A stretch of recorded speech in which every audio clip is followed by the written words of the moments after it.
Matagal na po yung ugnayan ng ASEAN at Russia, 35 years. Sa Pilipinas naman, Mm. 50 years. Unahin ko lang muna as a group itong ASEAN, sa mga bansa dito sa ASEAN. Ano pong napapala natin sa Russia sa kasalukuyan mula noon hanggang sa kasalukuyan? Gaano kahalaga ang Russia naman bilang partner ng ASEAN? I think ang ASEAN at saka Russian partnership within the 35 years is very important kasi when you talk about Russia, ang Russia is number one supplier as well.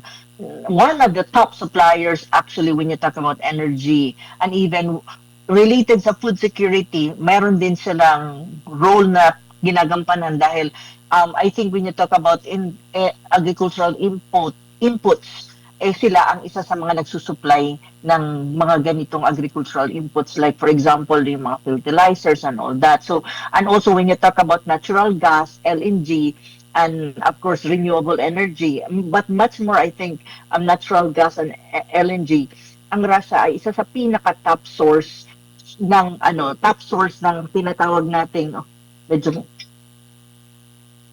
wait. Sorry. Tumatawag si sorry. May tumatawag sa akin. Sorry ha.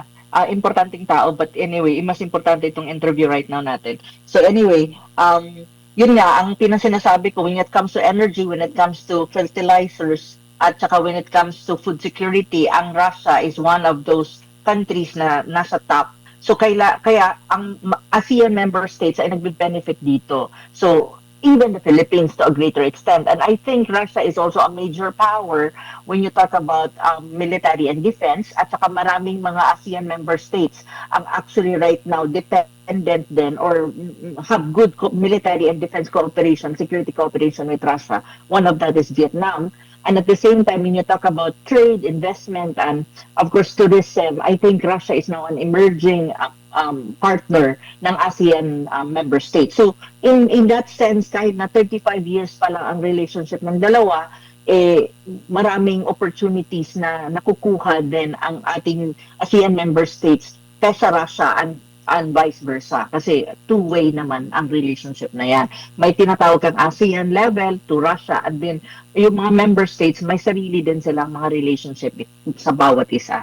So Opo. yun. Sa pagdating naman sa Pilipinas, na ano ba natin, na kuha ba natin yung extent talaga ng mapapala ng Pilipinas sa Russia compare dito sa ibang mga bansa sa ASEAN, considering alam naman natin na malapit na kaalyado ng Pilipinas, lalo na ngayon, itong Amerika. At alam naman natin yung mga hidwaan sa mga US, sa Russia, sa China po, or napipigilan yung full extent talaga na meron tayong maraming mapapala sa Russia po, Prof?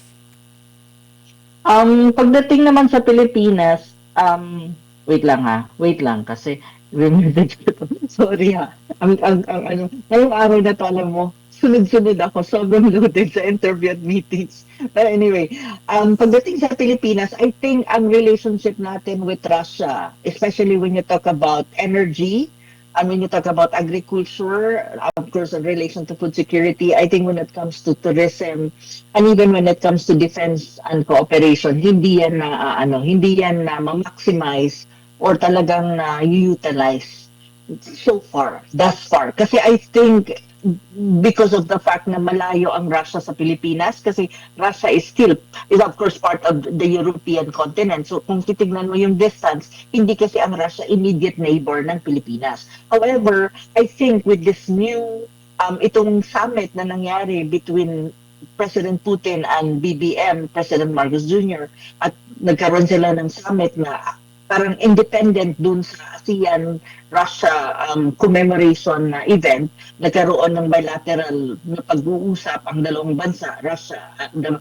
Russian Federation and of course the Philippines. I think ito ang parang nakikita nila na ito na yung simula or mag-i-ignite ng tinatawag ng mas deeper na relationship ng dalawang bansa, especially when you talk about, I think the most important I think dun sa meeting is more on possible opportunities and investment pagdating sa energy. I think that's one which is very much important for the Philippines kasi kailangan natin ng energy supply na consistent, at I think Russia can supply us with that. And I think marami na rin tayong binibili sa Russia, especially during the crisis ng Iran dyan sa Strait of Hormuz na nagsara at tumaas yung bilihin ng energy-related products. I think Russia was supplying us and we're buying from them. And right now, parang pinagtibay yan. At saka I think when you talk about tourism, isa yan na ini-explore right now ng BBM administration. And I think when you talk about agriculture, kasi ang sabi ko nga kanina, Russia is one of the major suppliers ng agricultural inputs, especially when you talk about actually wheat is one, and fertilizers, I think. So ito ang magsisimula ngayon kasi mas I think na re-emphasize doon sa meeting ni BBM and Putin, and I think pinapaigting din nila ang tinatawag mong people-to-people exchanges kasi nga parang nag-explore tayo right now kung ano ang mga possible na ventures na pwede nating makapitalize when you talk about tourism, but not a one-way thing. I think it's both sides na, tourism ng mga Russians sa Pilipinas at tayo din siguro pupunta sa Russia to do some tourism. So, in a way, sa akin, sa tingin ko lang, itong summit na to, ngayon pa lang siguro ma-exemplify at ma-maximize ang tinatawag ng Russia-Philippine relations na kung saan 50th anniversary natin this year. Yeah. Opo. Nakikita nyo po ba na posibleng maapektuhan din yung relasyon natin, na hindi makamit natin yung full extent ng mga benepisyo mula sa Russia? Dahil nga din po sa relasyon natin with China, na may magandang relasyon naman ng China sa Russia po, Prof. Well, sa akin lang, it depends really on the BBM administration how it gonna, handle the relationship. Kasi tama ka naman, Adman, ang sinasabi mo nga, ang China at Russia are best friends at the moment. So they have really close relationship, and I think major powers, and they're part of BRICS, and in some ways partner yung dalawa, lalo na when you talk about BRICS and when you talk about other international relations issues and even geopolitics vis-a-vis the Western Alliance led by the United States. So makikita mo na talagang close ang Russia and China at this time. However, ang makikita mo rin at the moment yung relationship ng Philippines with regard to vis-a-vis China, hindi lang medyo, talagang very challenging at ang daming issue na nangyayari at gitgitan na highly politically charged ang relationship ng China at the Philippines. So, kung titignan mo, ang tanong mo, kung makakapektuhan ba ang relationship natin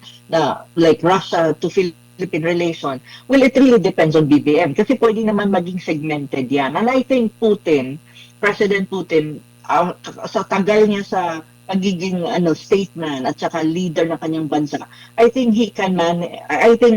alam ni Putin how to handle na the relationship of the Philippines and Russia are quite independent and not necessarily makakaapekto yung gitgitan ng Philippines and China sa relationship natin with Russia. I think there's a way of handling it it depends really sa administration ng BBM kung paano niya dadalhin kasi ang nakikita ko naman kasi, it's good for the Philippines to have a deeper relationship with Russia kasi Russia can really help us when you talk about energy in terms of supply.